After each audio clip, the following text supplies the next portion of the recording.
no nos están educando para estudiar, no nos educan para reflexionar, no nos educan para tener prudencia y paciencia, humildad y autocrítica. Entonces, por eso decía que en la actualidad es como un mal tiempo, en tanto que cuesta arriba nuestra labor. Campea la soberbia, campea la ignorancia, campea la desmesura y el autoengaño.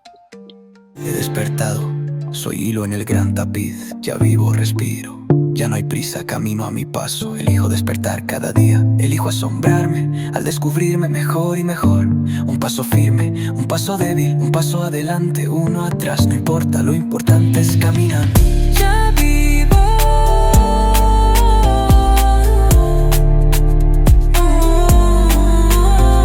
Ya vivo, respiro.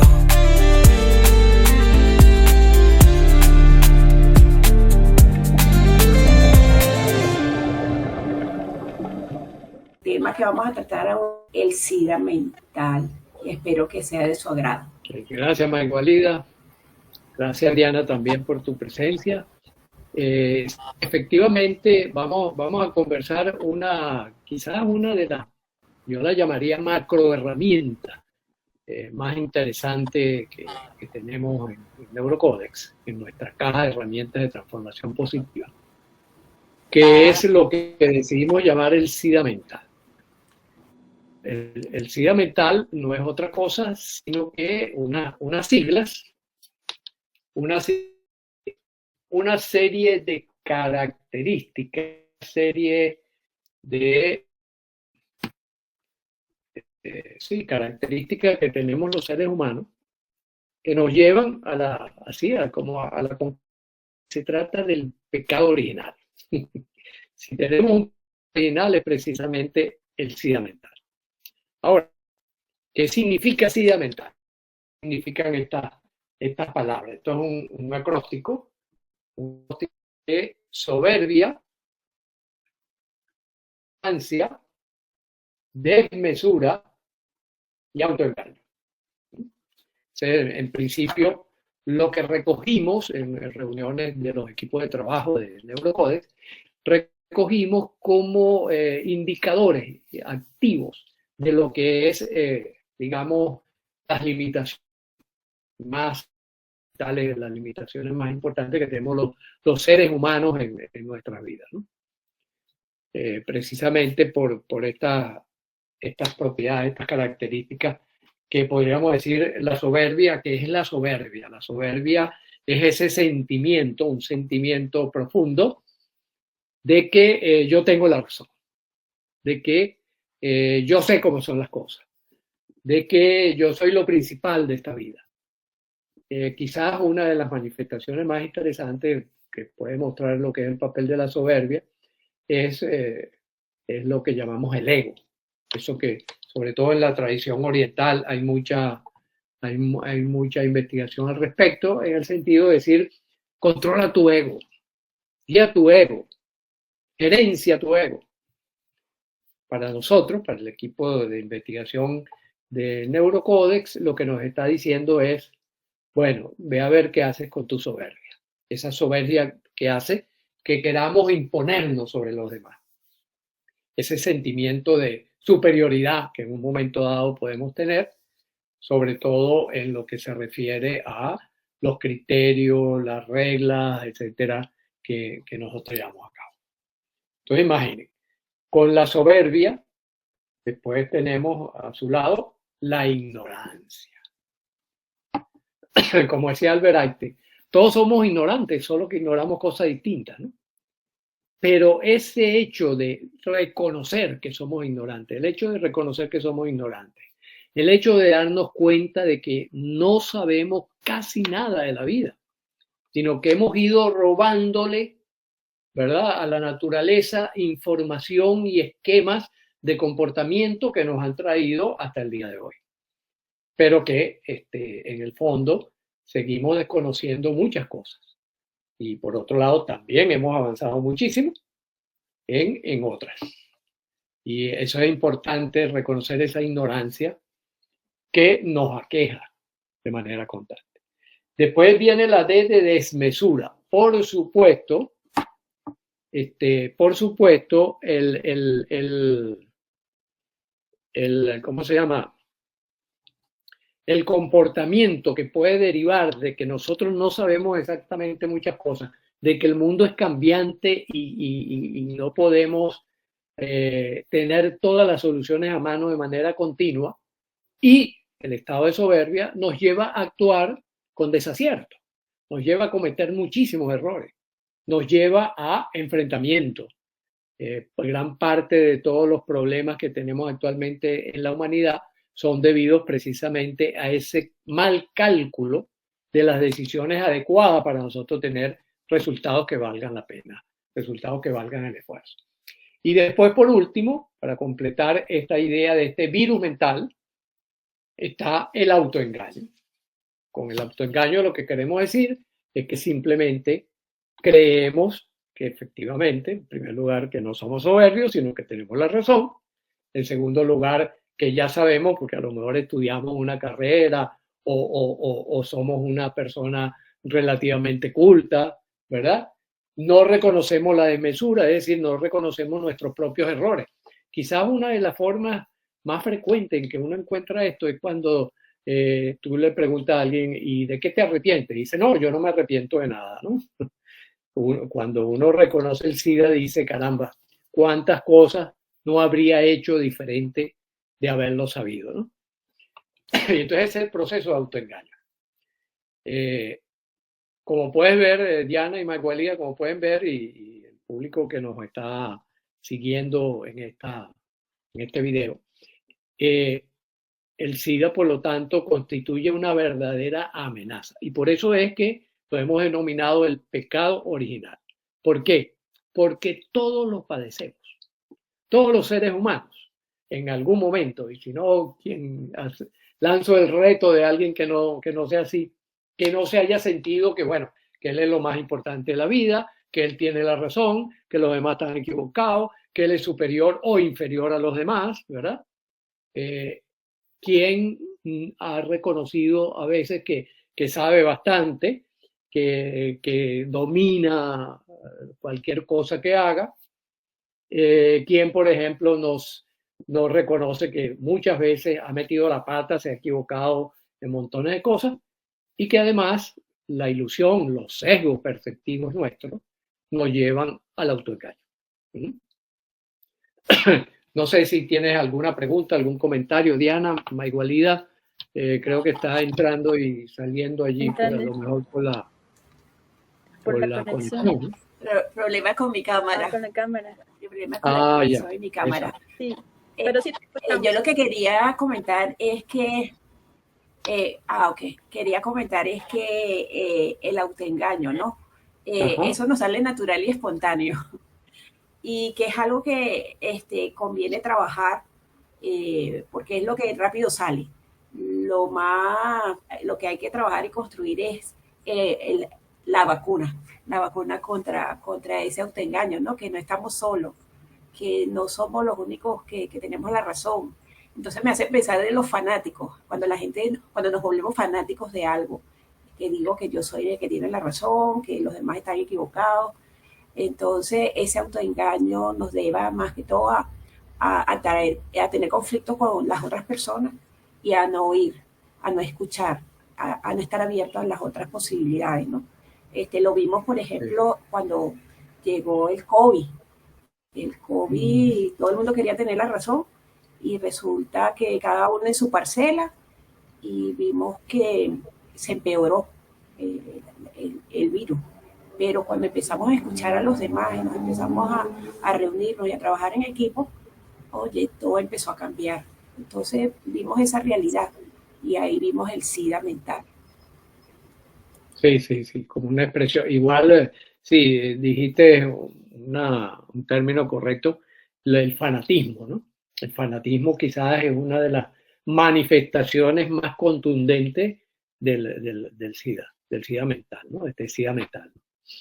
Y efectivamente, también trabajando sobre esta idea del virus, a algunos miembros del equipo se le ocurrió la idea de una vacuna, ya que es un virus, ¿verdad? Por la similitud con el virus del síndrome de inmunodeficiencia adquirida.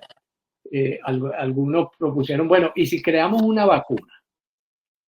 Y entonces nos pusimos a trabajar en eso. ¿Cuáles pueden ser los mejores recursos para nosotros combatir este SIDA? Para combatir la soberbia, para combatir la ignorancia, para combatir la desmesura y para combatir el autoengaño. Y de ahí surgió esta vacuna. Entonces propusimos una vacuna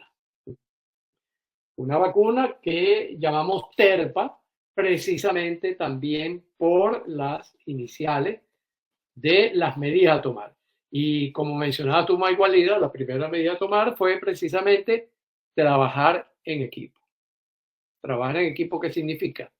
No haga nada solo, sobre todo si es una decisión trascendente, importante. Consulte, converse, discuta.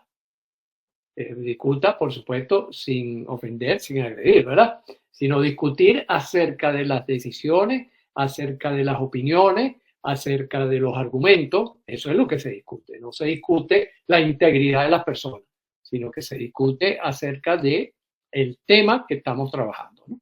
Entonces, eso se hace en equipo, trabajo en equipo. La E es de estudio. Es decir, necesitamos información. Para combatir la ignorancia hay que estudiar.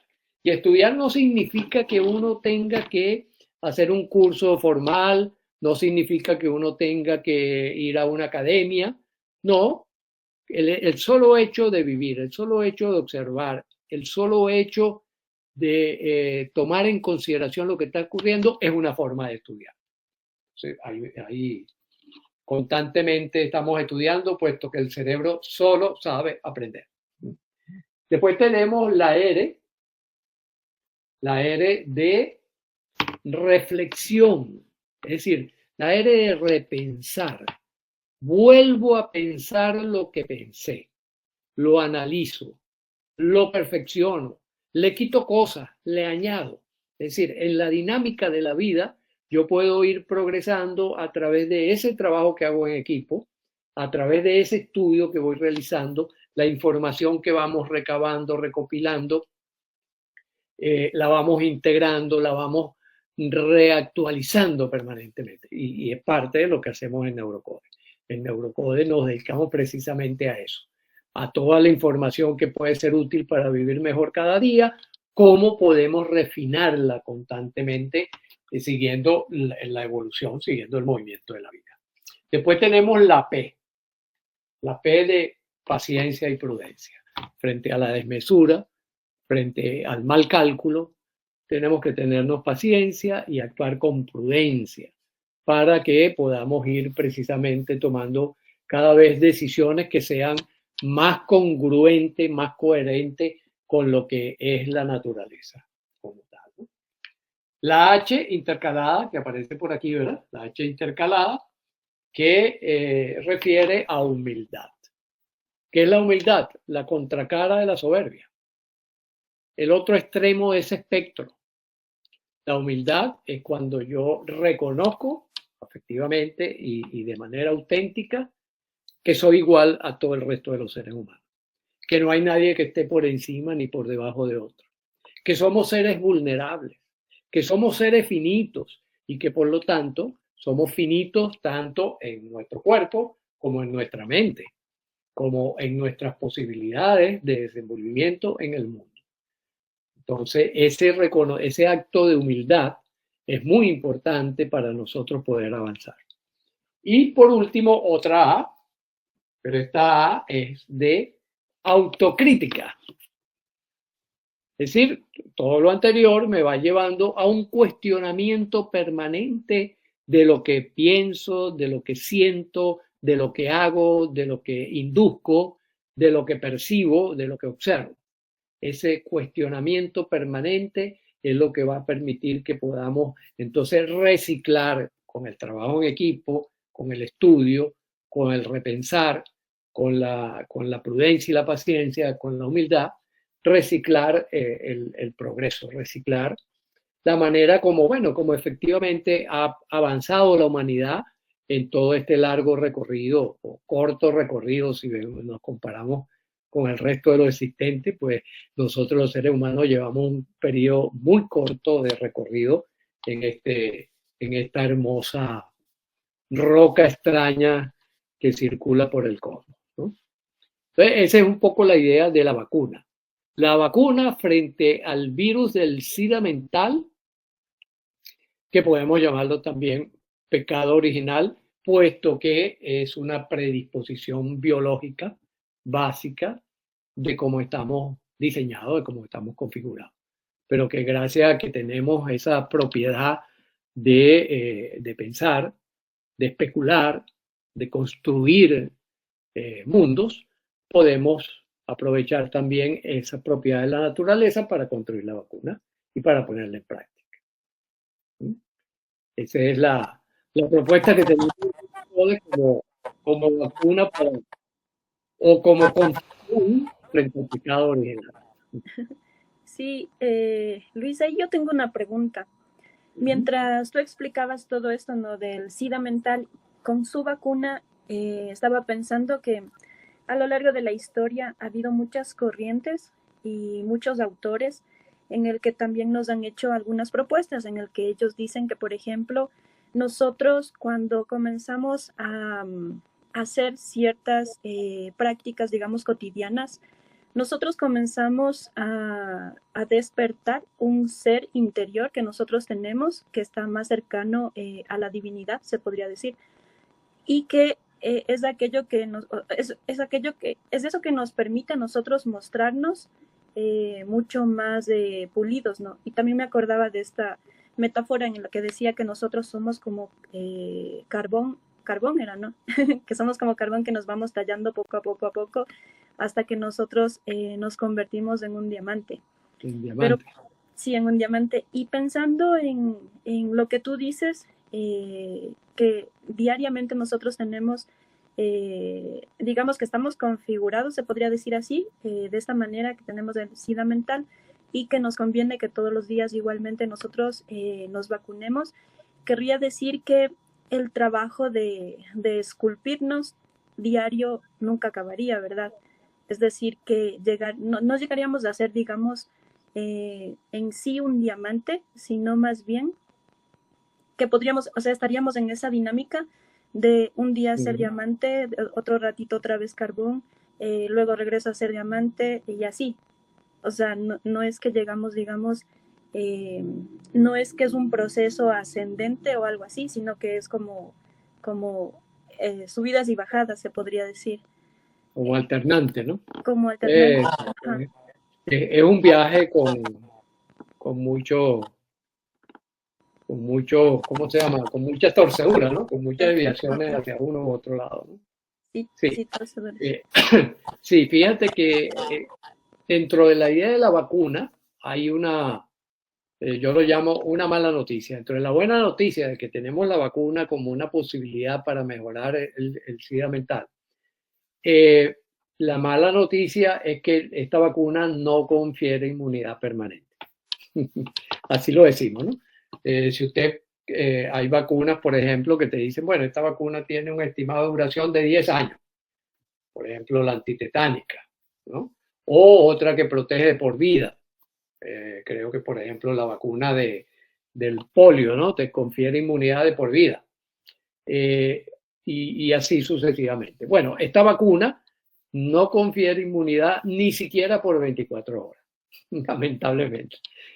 Por eso es que la recomendación es estarse vacunando todos los días y estar muy pendiente de ponerse refuerzos si es necesario durante el día, ¿no? Afortunadamente, por otro lado, es como muy natural con respecto a lo que solemos hacer cotidianamente. Por ejemplo, solemos trabajar en equipo, ¿verdad? Hacer las distintas cosas que hacemos. Los seres humanos somos exitosos cuando trabajamos en equipo, ¿verdad? Estudiar, como les digo, es simplemente tener la curiosidad de aprender a partir de lo que vemos, de lo que escuchamos, de lo que sentimos, de lo que intercambiamos. El repensar el proceso de meditar es algo que también podemos hacer constantemente. Fíjense que, por ejemplo, la reflexión es una acción que nosotros llevamos a cabo en los procesos de meditación.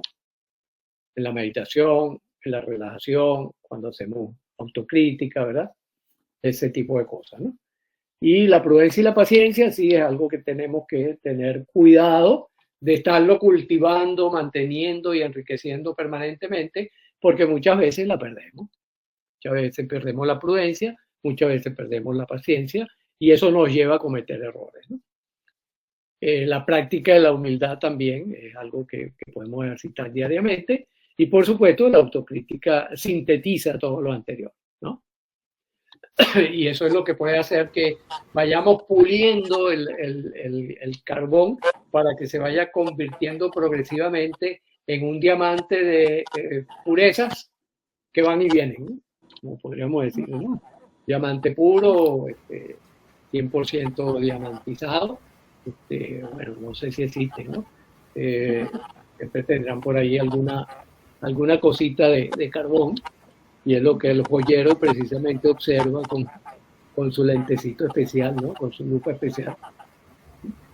Luis, hay otra cosa que Luis, tengo una pregunta. Ajá. Bueno. Ante este mundo o este entorno que tenemos, donde estamos acelerados por el día a día, por la dopamina, por los alimentos los malos alimentos que estamos consumiendo, eso nos acelera. Y aquí el SIDA mental, por todos esos factores, estamos bajo esa condición. ¿Qué proceso a la hora de aplicar la vacuna recomendarías el paso a paso? Primero, darme cuenta de que estoy acelerada, de que debo parar. ¿Cómo sería el paso a paso? Viéndolo como un proceso. Sí, porque fíjate, efectivamente estamos viviendo, yo diría, malos tiempos. Estamos viviendo malos tiempos en el sentido de que en la dimensión social se ha impuesto como valor la producción de dinero. Es decir, quizá uno de los valores más importantes en la actualidad es producir dinero, producir riqueza de intercambio, ¿no? Y eso, por supuesto, no tiene tope. Por lo tanto, yo siempre puedo estar aspirando a más desde ese punto de vista, ¿no?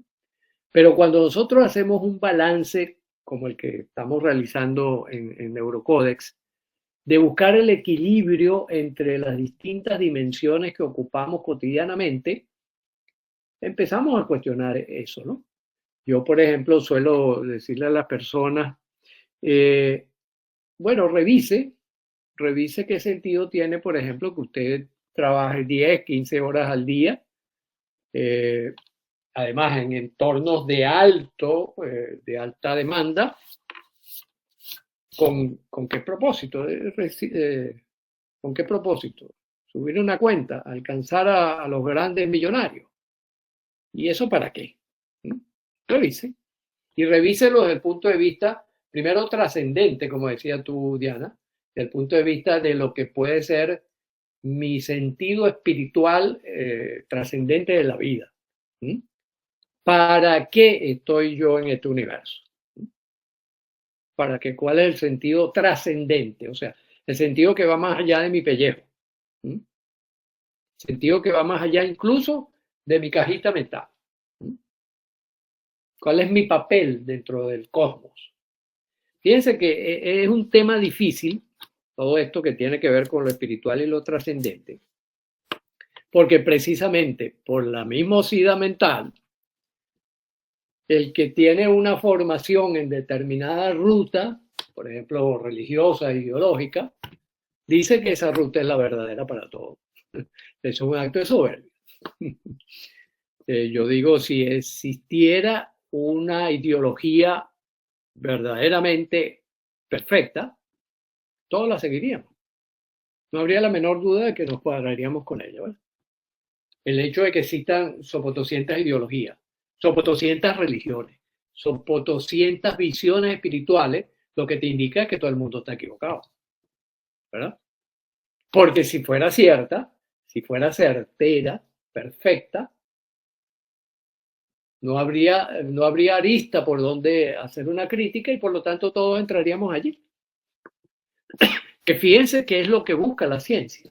La ciencia que busca que haya consenso alrededor de nuestras observaciones y de los patrones que mueven la naturaleza.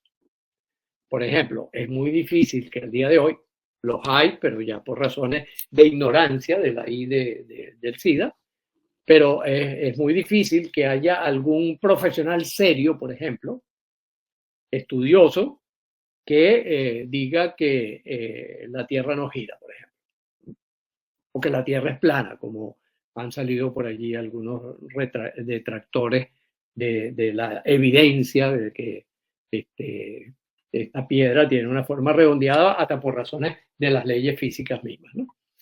Entonces, esa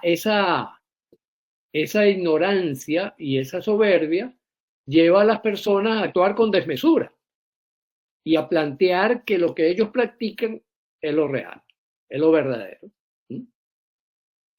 Obviando los otros aspectos, las otras dimensiones de la realidad, obviando, por ejemplo, la realidad material, ¿sí?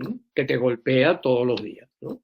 Por ejemplo, la gravedad. Yo creo que a estas alturas quien niegue la gravedad, que es lo que nos hace que estemos pegados a la tierra nosotros, como dice Wilfredo Machado, el poeta cubano, que un verso dice: un hombre no es un pájaro y debe soportar la ruindad de estar unido a la tierra como un ángel lo está al cielo.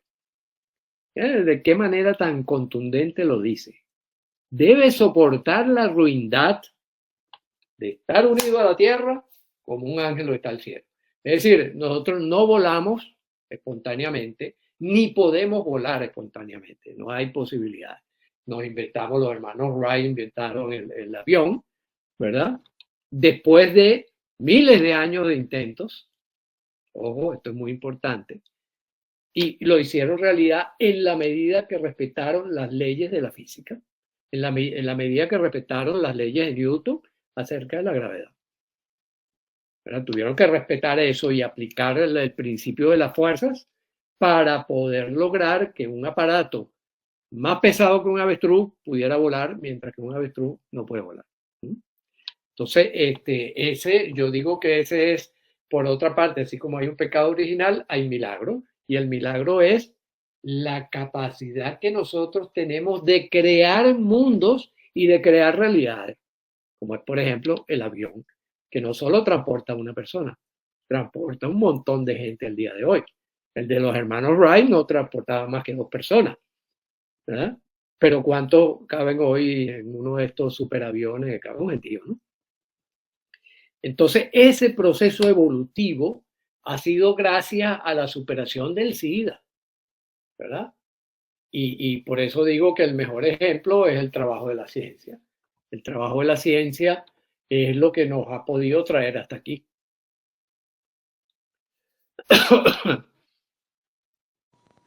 Sí, yo una pregunta, Luis, por ejemplo, en el mundo físico y material, como tú comentabas, Noel, la ciencia ha logrado salir un poco de esto del SIDA mental. Y en el mundo interno, en el mundo mental, creo yo que no sé si se haya logrado también salir un poco del SIDA mental, porque por ejemplo ahora pensando en que hay tantas enfermedades de todo tipo y sabiendo también que la salud mental a nivel mundial está con números rojos, entonces podríamos nosotros decir que en el mundo mental o en el mundo interior estamos entonces muy infectados. ¿Cómo podríamos ahí decir? Sí, fíjate que, claro, la psicología, la psiquiatría, la socioantropología, la arqueoantropología, o sea, hay una serie de disciplinas que están buscando pistas y que han hecho aportes interesantes a desarrollo del mundo interior. Que el desarrollo del mundo interior, ¿por qué pasa? ¿Por cuáles canales pasa? Pasa por canales de contar con recursos. Por eso, a eso es fundamentalmente que nos dedicamos en Neurocódex.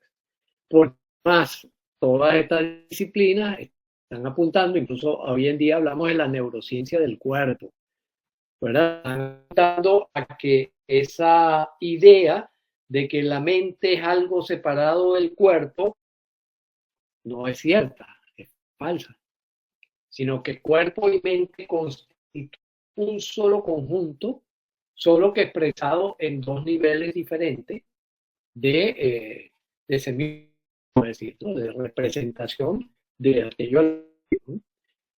Por lo tanto, sí, yo te diría que en la medida en que debemos de ver la salud mental como un problema de salud mental y entendamos que es biopsicosocio-espiritual, o acertadamente había definido o ha definido la Organización Mundial de la Salud, vamos a construir mejores herramientas para cada día, que a fin de cuentas es lo que se va a expresar en cada individuo.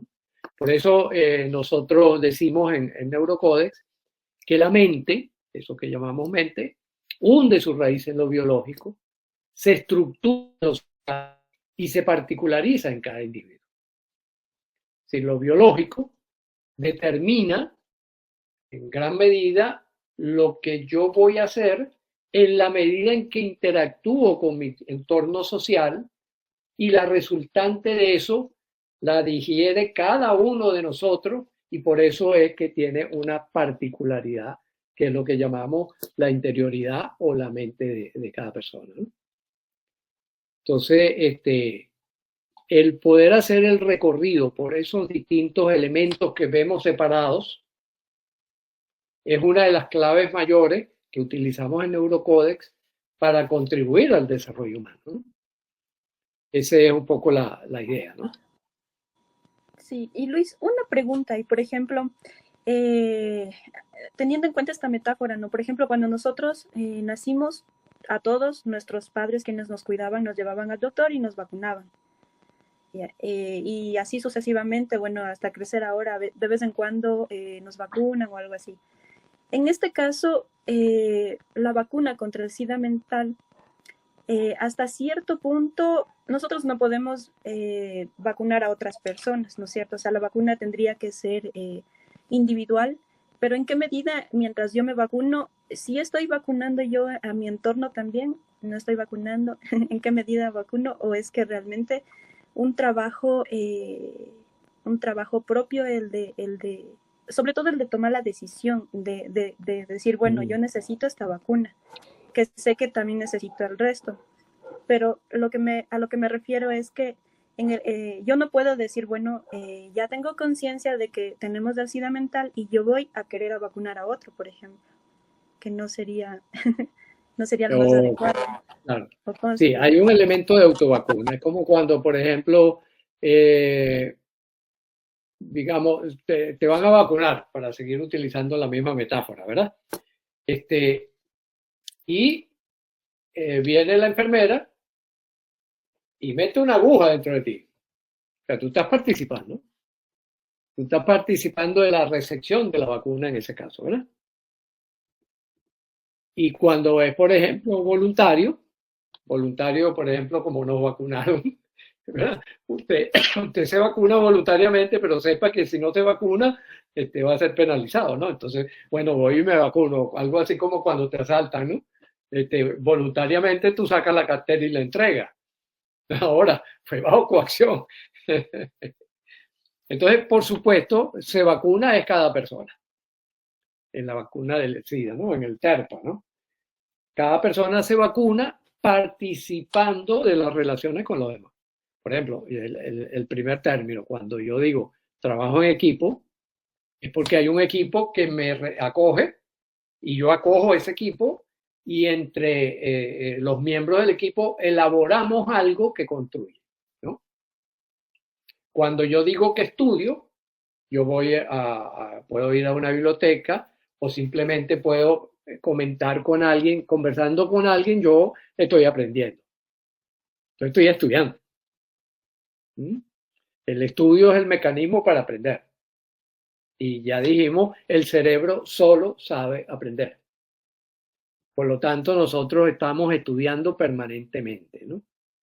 A medida que estamos observando, nuestro cerebro está captando esa información. Que la baje a nivel automático, que la baje a nivel inconsciente, eso es otra cosa. Y que por lo menos te exijan en los estudios formales, en la academia, te exijan que conscientemente tú manejes la información. Bueno, es otro caso, pero en el fondo es lo mismo porque igualito vas a estar también automática e inconscientemente aprendiendo. ¿Mm? Todo esto es lo que a lo mejor, ¿cómo se llama? O ciertamente Edgar Morin en los años 80 llamó complejidad, ¿verdad? Para referirse al complexus, a lo que está tejido, ¿no? Complexus significa tejido. Entonces, complejidad es aquello que está tejido. Entonces, está tejido lo material de nosotros, nuestro cuerpo físico, está tejido con nuestra mente, está tejido con lo social, está tejido con lo espiritual. Y ese es nuestro planteamiento. Por eso también decimos que es superar el mito de la Torre de Babel, que bueno, yo diría, no es un mito, es una gran realidad. Vivimos en Torre de Babel. Es decir, vivimos hablando idiomas distintos que dificultan nuestro trabajo en equipo. ¿Mm?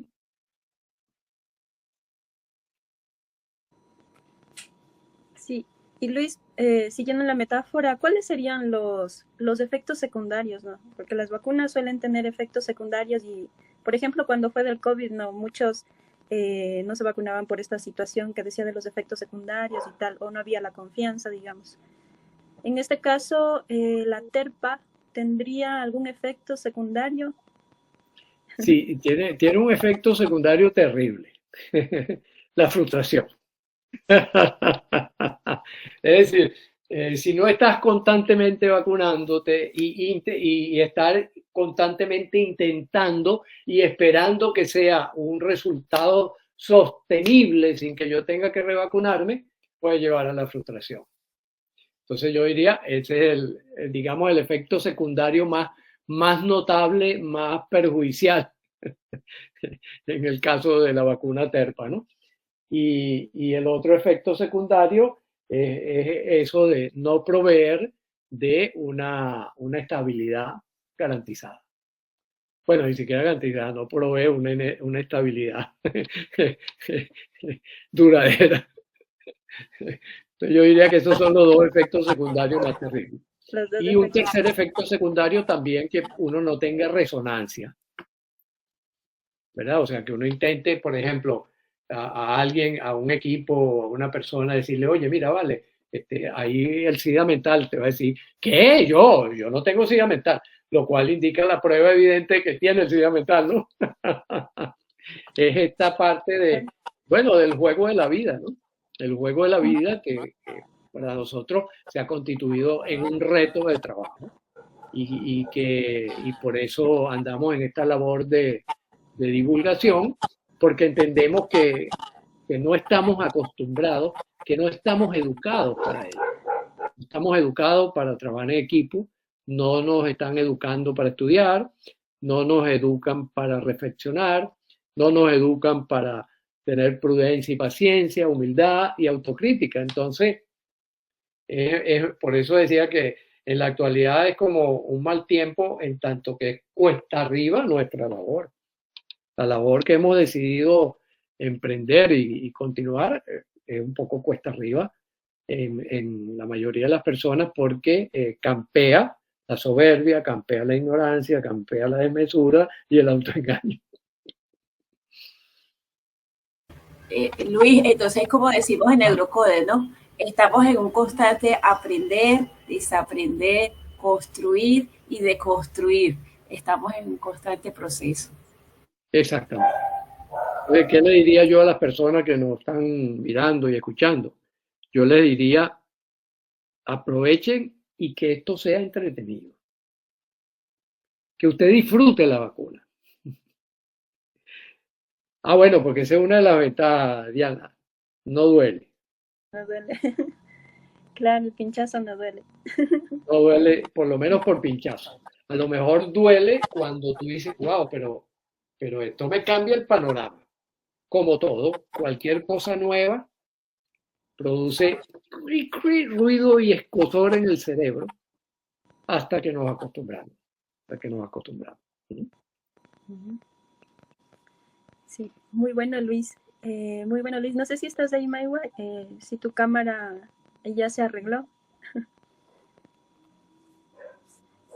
Para despedirnos entonces, para un próximo Ah, podcast. ¿verdad?